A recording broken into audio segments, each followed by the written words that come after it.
Brought to you by Techno Camon 30 series.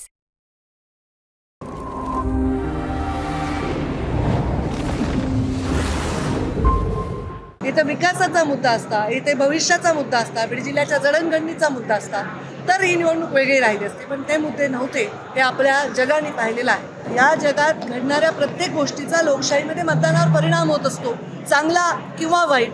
आता त्याच्यावर मी उद्या भाष्य करते. विजय निश्चित असावा असे मी उमेदवार आहे, असं माझं योगदान आहे आणि बीड जिल्ह्याच्या भविष्यासाठी ते आवश्यक आहे.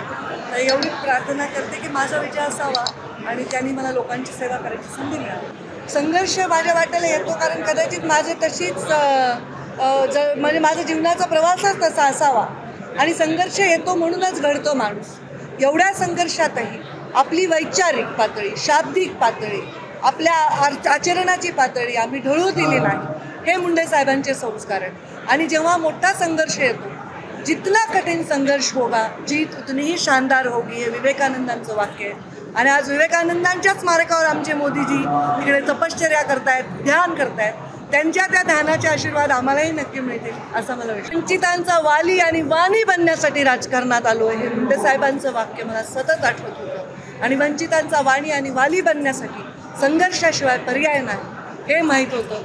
आणि ह्या वाक्यानेच मला धीर दिला. नाही, मला शंका नाही. ही निवडणूक कशी झाली आपण सर्वांनी पाहिलं.